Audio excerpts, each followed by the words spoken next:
সারা দেশ দেখেছে আবু সাঈদকে কারা গুলি করেছে, অথচ তখনকার পুলিশ রিপোর্ট পরিবর্তন করে দেয়া হয়েছিল। যদি সরকার পতন না হতো তাহলে এই বানোয়াট রিপোর্ট জাতির সামনে পেশ করা হতো, ধরা ছোঁয়ার বাইরে থাকতো আসল অপরাধীরা। তখনকার পুলিশ রিপোর্টে যা বলা হয়েছিল, কোটা সংস্কার আন্দোলনের সময় পুলিশের নয়, বিক্ষোভকারীদের ছোড়া গুলি ও ইটপাটকেলের আঘাতে মৃত্যু হয় বেগম রোকেয়া বিশ্ববিদ্যালয়ের শিক্ষার্থী আবু সাঈদের। পুলিশের করা মামলার নথিতে মিলেছে এমন তথ্য। তখন যাকে আসামি করা হয়েছিল, রংপুরে কোটা সংস্কার আন্দোলনে নিহত আবু সাঈদ হত্যা মামলায় গ্রেফতার কিশোর আলফি, শাহরিয়ার মাহিম অবশেষে মুক্তি পেতে যাচ্ছে। রংপুরে দুপুরে নারী ও শিশু নির্যাতন দমন আদালত ১ তার জামিন মঞ্জুর করেছেন।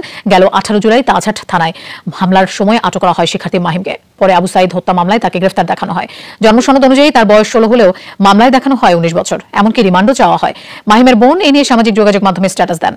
পরে পুলিশ জানায় সহিংসতার সময় যাচাই বাছাইয়ের সুযোগ না থাকায় এমনটা হয়েছে। তার মুক্তির জন্য সহযোগিতার কথাও জানান রংপুর মেট্রোপলিটন পুলিশ কমিশনার।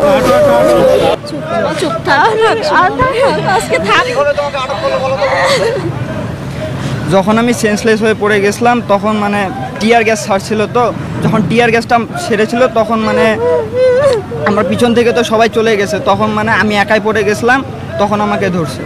গুলিটা আমার গলায় লাগছিল, এখন হয়তো 2 সপ্তাহ আগে লেগেছিল, তো এখন দাগ হয়তো কলেজ ড্রেস ছিল।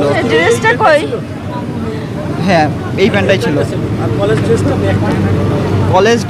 কলেজ ড্রেস, ব্যাগ, আমার আইডি কার্ড সব হচ্ছে তাজহাট থানায় ছিল। পরে তো তাজহাট থানা নাকি পুরাই দিছে।